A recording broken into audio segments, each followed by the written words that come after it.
అందరికీ నమస్కారం. Welcome to Bharati media. జనాలకి చాలా కన్ఫ్యూజ్ ఉంది. నట్టి కుమార్ గారు తెలుగుదేశం పార్టీలో జాయిన్ అవుతున్నారా, ఎమ్మెల్యే అవ్వబోతున్నారు, ఎంపీ అవ్వబోతున్నారు అంటున్నారు. నాకు కూడా తెలియకడుతున్నాను సార్. జస్ట్ నేను మిమ్మల్ని కలిసినప్పుడు అడుగుదామని అనుకున్నాను. రాజశేఖర రెడ్డి గారు అంటే ఇష్టం అంటున్నారు, బయట తెలుగుదేశం పార్టీలో జాయిన్ అయిపోతాను, నిజమేనా? ఒక మాట చెప్తా సార్. నేను రాజకీయాల్లో నా చిన్నప్పటి నుంచి రాజకీయాలు ఉన్నా. నాకు 18 సంవత్సరాలు state youth Congress joint secretary. Okay.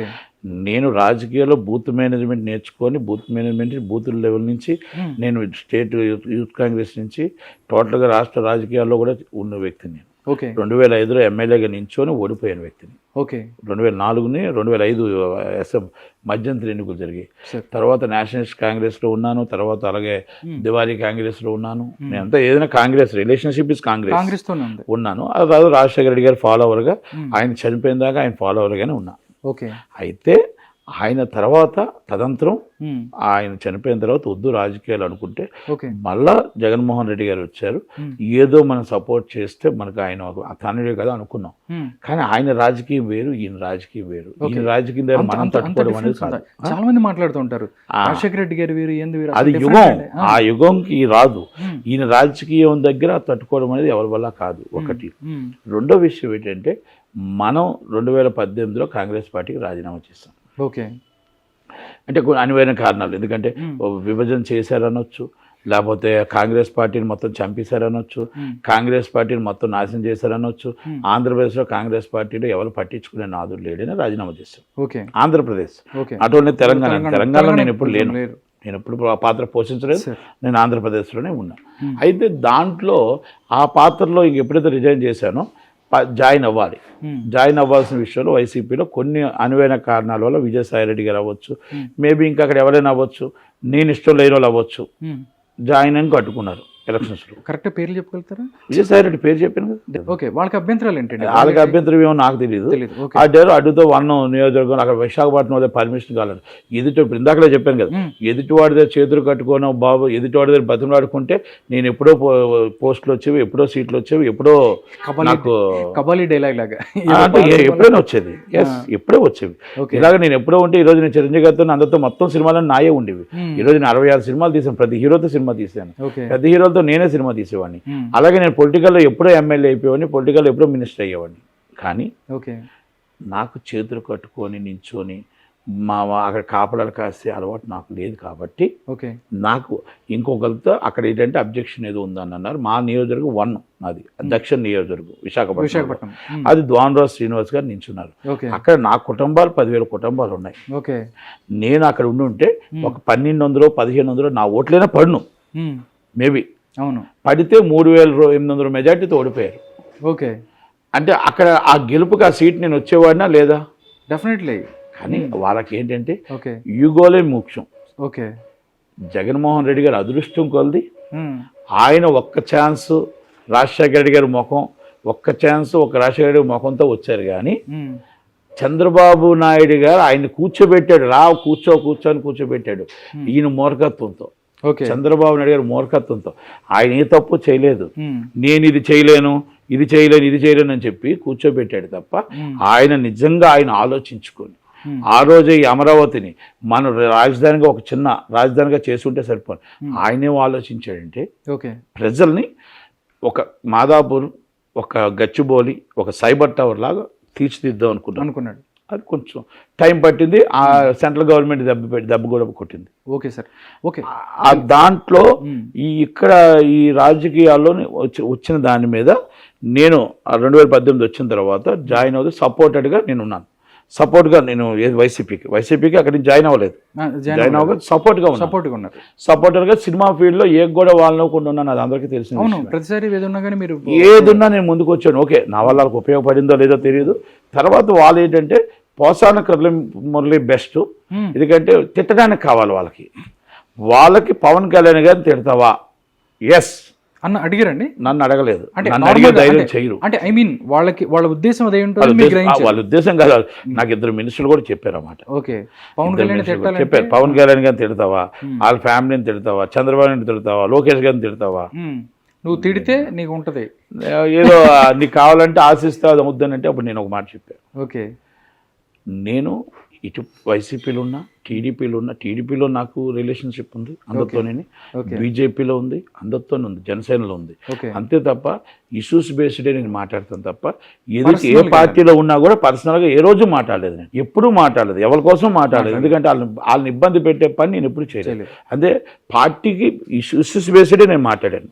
ఎవరు అది పవన్ కళ్యాణ్ గారిని అవని, చంద్రబాబు నాయుడు గారు అవనియండి, ఎవరైనా ఎప్పుడు వయసుకి మర్యాద ఇచ్చాం, వయసుకి విలువ ఇచ్చాం. ఏ రోజు కూడా రాజశేఖర రెడ్డి గారిని ఎలా చూసామో చంద్రబాబు నాయుడు గారిని కూడా అలాగే చూసాం మేము. ఆయన ప్రతిపక్ష నాయకుడు, అధికార పక్ష నాయకుడు, ఆయన ఎప్పుడు కూడా అలాగే చూసాం. ఎందుకంటే వాళ్ళిద్దరు స్నేహాన్ని అలాగే చూసాం, వాళ్ళిద్దరు మేము అసెంబ్లీకి వెళ్ళినా కూడా ఆయన్ని అలాగే చూసాం, రాజశేఖర రెడ్డి గారిని అలాగే చూసాం. అంతే తప్ప ఈ రోజుతో పబ్బం గడుపుకోవడానికి ఆళ్ళ తిట్టడం మళ్ళీ యువతగా తిట్టడం అనేది అది మా వల్ల కాదు. అయితే దానికి పోసాని కృష్ణమూర్తి గారు కరెక్ట్, ఆలీ గారు కరెక్ట్ అనుకున్నారు. ఆలీ గారు తిట్టలేదు ఎవరిని. అవును, ఆలీ గారికి ఒక పోస్ట్ ఇచ్చారు, 2,50,000 రూపాయలు ఏదో నెలకు వస్తుంది. ఆమె మంగ్లీ గారికి ఒక పోస్ట్ ఇచ్చారు, ఆధ్యాత్మిక కేంద్రం వెంకటేశ్వర స్వామి దగ్గర ఆమె దేవుడిది తీసుకొని ఒక పోస్ట్ ఇచ్చారు. ఎందుకు ఇచ్చారు ఎవరికి తెలియదు, ఇచ్చారు. అలాగే ఈయనకు ఒక FDC చైర్మన్ ఇచ్చారు. ఆయనకి చైర్మన్ ఇచ్చారు. FDC చైర్మన్ అంటే ఏంటి, FDC చైర్మన్ అంటే ఏంటో అని అడగండి. FDC చైర్మన్ అంటే ఎఫ్ అంటే పవన్ కళ్యాణ్, డి అంటే చంద్రబాబు, FDC సి అంటే లోకేష్. అంటే ముగ్గురిని తిట్టడం కోసం FDC, ఫిల్మ్ డెవలప్మెంట్ కార్పొరేషన్ కాదు అది. కాదు బలనులే. FDC చైర్మన్ ఎప్పుడైనా ఈ FDC కోసం మాట్లాడాడు ఆయన. ఫిల్మ్ డెవలప్మెంట్ కార్పొరేషన్స్ కి పవన్ కళ్యాణ్ తిట్టడానికి సంబంధం ఏంటో అదే నేను అడుగుతున్నా. కాదు నాకు ఇప్పుడు FDC చైర్మన్, FDC MD ఎవరు, విజయ్ కుమార్ రెడ్డి గారు. సెన్సార్ బోర్డు ఇంతకుముందు చేసి వెళ్ళాడు విజయ్ కుమార్ రెడ్డి గారు. ఉదయం లేచి 9 గంటల సీఎం గారికి రిపోర్ట్ ఇవ్వాలి. ఏంటి రిపోర్టు, ఎంతమంది ఎవరిని తిట్టారు. ఆ ఫస్ట్ ప్లేస్ లో పోసాని కృష్ణమురళి గారు. ముగ్గురిని తిట్టారా. నంది అవార్డులు ఉన్నాయి, నంది అవార్డులు, తాబన్నంది అవార్డులు, ఎండి అవార్డులు కూడా ఉన్నాయి. ఈ ముగ్గురికి చైర్మన్ ఈయన, అవార్డులు ఇచ్చే చైర్మన్ పోసాని కృష్ణమురళి గారు. ఆయన విజయ్ కుమార్ రెడ్డి గారు డిసైడ్ చేస్తారు. ఆ అవార్డులో రోజా గారికి, అలాగే గురువాడ అమర్నాథ్ గారికి, మన ఈయన పేరు రాంబట్ రాంబాబు గారికి, పేరు నాని గారికి, వీళ్ళందరికీ అవార్డులు ఇస్తారు. ఈ అవార్డులో మొత్తం టోటల్గా ఎవరు ఫస్ట్ ఎవరు సెకండ్ అనేది ఇస్తారు. దానికి ఒకటి మొత్తం టోటల్గా అవార్డులు కట్టి అవార్డులు ప్రకటిస్తారు. ఇప్పుడు నాటక ఉత్సవాలని, ఈ ఉత్సవాలని, సినిమా ఉత్సవాలని, ఎన్ని అవార్డులు. సినిమాలకు అవార్డులు ఇవ్వడం మానేశారు, తిట్టిన వాళ్ళకి అవార్డులు ఇస్తారు. అదే సార్, ఎందుకంటే ఏ గవర్నమెంట్ ఉన్నా కానీ, తెలుగుదేశం గవర్నమెంట్ కావచ్చు, రాజశేఖర రెడ్డి గారు అయితే ఎంతమంది ఫిల్మ్ వాళ్ళకి అవార్డులు ఇచ్చి, శివారెడ్డి గారి మిమిక్రీని ఎంత బాగా ఎంజాయ్ చేశారు. ఆయన నవ్వుతుంటే మనం ఇంకా చూడాలని అట్లా. బట్ దీని మీద ఎప్పుడన్నా మీరు ఇండస్ట్రీ వైపు నుంచి ఎప్పుడైనా మాట్లాడే ప్రయత్నం చేయలేదు? రోజుకి మాట్లాడుతున్నాను, ఎప్పుడు మాట్లాడుతూనే వచ్చాను సార్. వీళ్ళని మాట్లాడాను, చంద్రశేఖర గారితో మాట్లాడి, వాళ్ళతో మాట్లాడి, మీ కాలుకి పాలాభిషేకం చేస్తాను సార్, మా చిన్నవాళ్ళు కాపాడండి సార్, మా చిన్నవాళ్ళు బతికించండి సార్, మా చిన్నవాళ్ళని తీసుకొచ్చి ఆలీ గారిని, పోసాని కృష్ణమురళి గారిని, ఆర్ నరమూర్తి గారిని మీ దగ్గర తీసుకొచ్చి మమ్మల్ని వంచారండి, మమ్మల్ని మోసం చేశారండి. మీరు వచ్చి రాజమౌళి గారిని, నా ప్రభాస్ గారిని చూసి మీరు రేట్లు ఇచ్చారండి, మమ్మల్ని సర్వనాశం చేశారండి. అయినా కూడా వీళ్ళు తప్పట్లు కొట్టారండి. వీళ్ళు ముగ్గురు కలిపి, వీళ్ళకి సినిమా ఫీల్డ్ అవసరం లేదండి, మీ దగ్గర తప్పట్లు కొడితే మీ ఆనందం పొందితే చాలు. ఎప్పుడు నేను కామ్రేడ్ అంటే ఆర్ నారాయణమూర్తి కూడా మీకు దండం పెట్టాడండి, మీకు దండం పెట్టి చిన్నవాళ్ళకి ఏది చేయలేదు. అలాగే చంద్రశేఖరరావు గారు కూడా మీకు మొత్తం టోటల్గా మాకు 2.5 షో ఇవ్వలేదు, ఏమి ఇవ్వలేదు. కార్పొరేట్ కంపెనీలకు వత్తాసు పలికారు. మీరు కార్పొరేట్ కంపెనీలు కానీ, పెద్దవాళ్ళంటే కార్పొరేట్ కంపెనీ కింద లెక్క మాకు. కార్పొరేట్ కంపెనీలకు వత్తాసు పలికారు తప్ప చిన్నవాళ్ళు బతుకుని, చిన్నవాళ్ళు బాగుని చూడలేదు. కనుక మీకు అది మాకు చెయ్యండి సార్, మీకు పాలాభిషేకం చేస్తాం మీకు కాలు అని కూడా చెప్పారు. కానీ వాళ్ళు పట్టించుకోలేదు. అంటే పట్టించుకోలేదంటే ప్రజలు అందరం ఎక్కించారు కాబట్టి మాకు 5 సంవత్సరాలు ఉంది, మేము పట్టించుకోవాల్సిన అవసరం లేదు అన్నారు. అప్పుడు చంద్రశేఖర గారిని దింపేశారు. ఇప్పుడు ఫిబ్రవరి నుంచి జనాల్లోకి వెళ్ళడానికి ఆయన వస్తున్నాడు మళ్ళీ. అంటే మరి రావాలిగా జనాలకి. సార్ ఒకటి సార్, అధికారంలో ఉన్నప్పుడు ప్రజలు వచ్చు, లేకపోతే మిగతా వాళ్ళు వచ్చు, వాళ్ళు కనిపించరు. అధికారంలో లేనప్పుడు ప్రజల్లోకి వస్తున్నారు. అధికారంలో ఉన్నప్పుడు కార్లు పెరుగుతాయి, సెక్యూరిటీ పెరుగుతుంది, ముళ్ళ కంచెలు పెరుగుతాయి, అడ్డులు పెరుగుతాయి, గోడలు పెరుగుతాయి, పిఎస్లు పెరుగుతారు, పిఏలు పెరుగుతారు. అధికారం లేనప్పుడు అంటే ఎవరు ఉండరంట. ఒంటరివాడిగా ఉన్నప్పుడు జనాలతో మాట్లాడాలి, జనాలతో ఉండాలి అనుకుంటారంట. అందుకనేసరి కుటుంబం అంతా ఉండేటప్పుడు పట్టించుకోరంట. కుటుంబం లేనప్పుడు అంట ఈ ఒంటరితనం నిజంగా మన కుటుంబం లేనప్పుడు బాధే కదా అని బాధపడతారంట. అందుకే కుటుంబం ఎంతో ఈ జనాలు కూడా అంతే. కనుక వీళ్ళకి అందుకని ఇంకొక 3 నెలల్లో బాయ్ జగన్, జనాలు అందరూ కూడా ఆయన డెఫినెట్లీ 3 నెలల్లో bye bye Jagan bye bye Jagan, bye bye 100%. Bye bye 100% bye bye Jagan. Okay మీకు రెండే విషయాలండి. ఉత్తరాంధ్రలో 34 సీట్లలో 30 సీట్లు ఆయన టీడీపీ జనసేనకు వస్తాయి, 4 సీట్లు వీళ్ళకి వస్తాయి అంతే.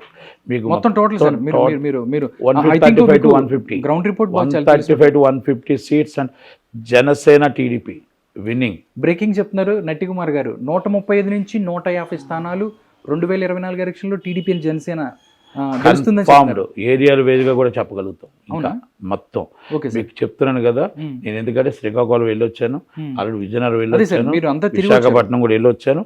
త్వరలో ఇంకో 2-3 డేస్లో రాజమండ్రి వెళ్తాను, కాకినాడ రాజమండ్రి ఈస్ట్ గోదావరి వెళ్తాను, అలాగే వెస్ట్ గోదావరి వెళ్తాను, కృష్ణా జిల్లా వెళ్తాను.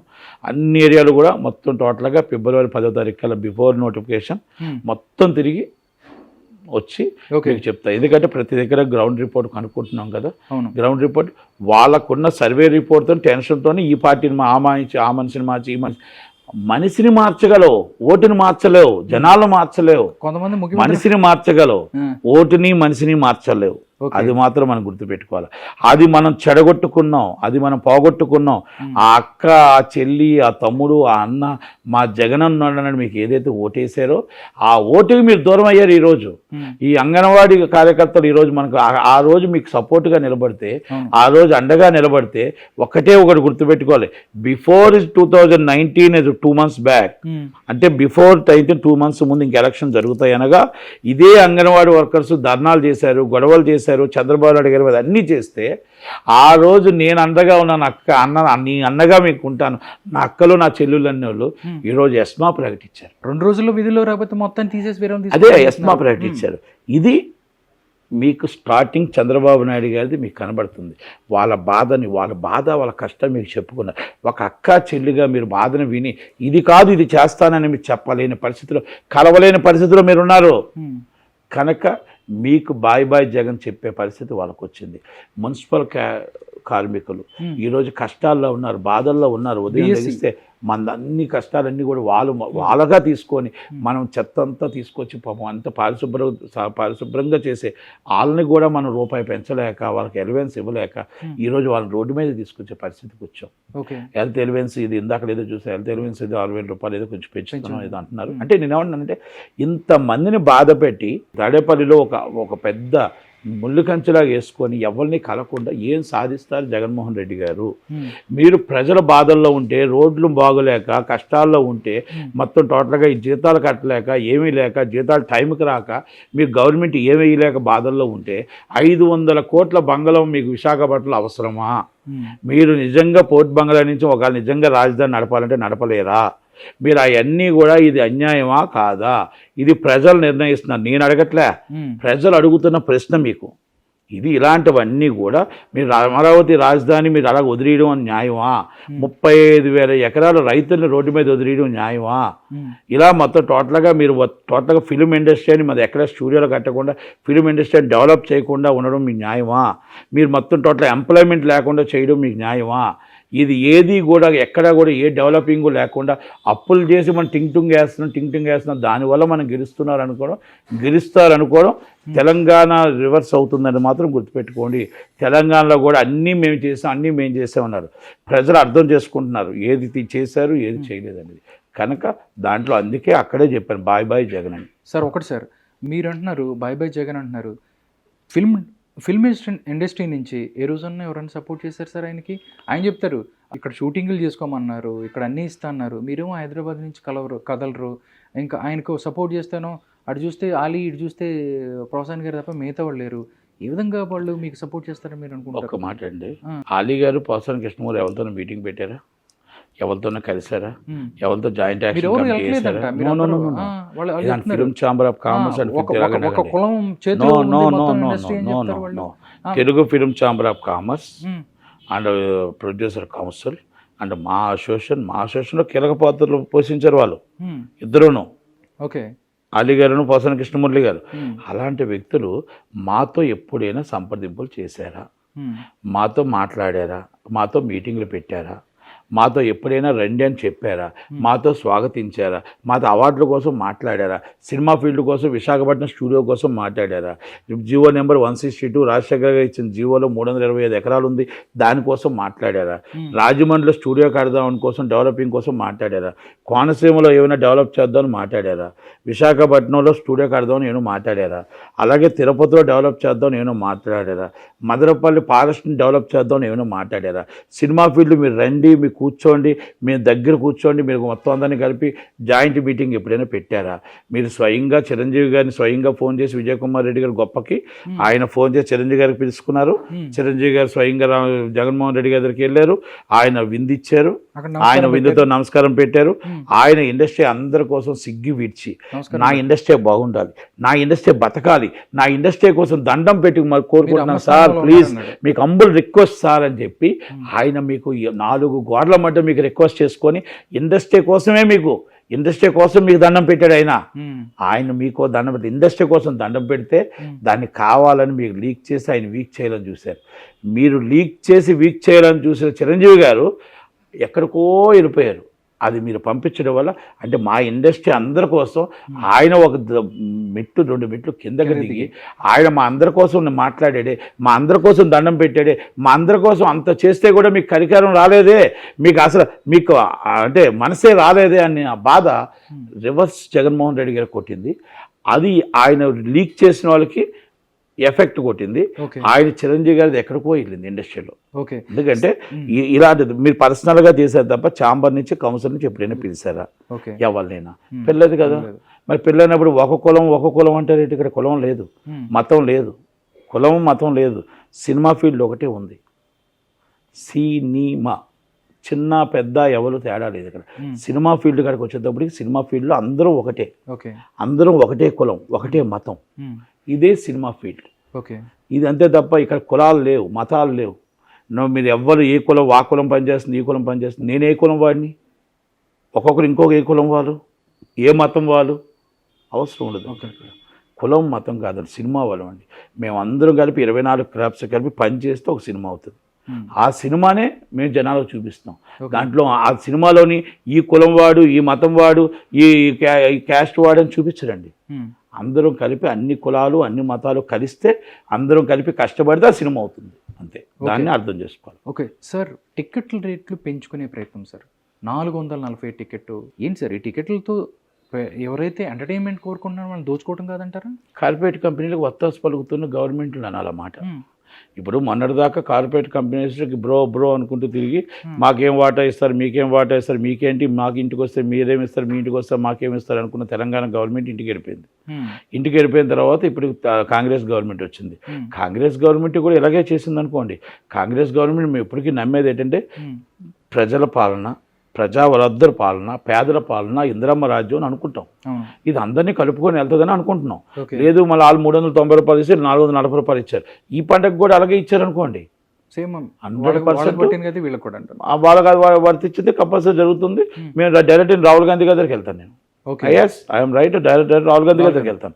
ఇంకా మాట ఈ పండుగలో 440 రూపాయలు టికెట్ పెట్టారు అంటే ఐఎమ్ డైరెక్ట్ ఇది రాహుల్ గాంధీ గారి కంప్లైంట్. ఎందుకంటే కొన్ని సందర్భాల్లో అక్కడ టీఆర్ఎస్లో కొన్ని జరిగాయి అనేది మనకు తెలుసు. మీరు దానికంటే మీరు పెంచి వాళ్ళని పెంచుకుంటానంటే ఇక్కడ దొరల పాలన పోయిందంటే ఇక్కడ రెడ్ల పాలన వస్తుందంటే ఎలా కుదరదు కదా. కాదు కదా, అందరినీ కలుపుకొని వెళ్ళాలి. అందరినీ కలుపుకొని అందరికీ కలుపుకోతనంగా రేటు ప్రజలను దోచుకోకూడదు. ప్రజల్ని దాచుకొని రెమ్యునేషన్లు పెంచుకోకూడదు.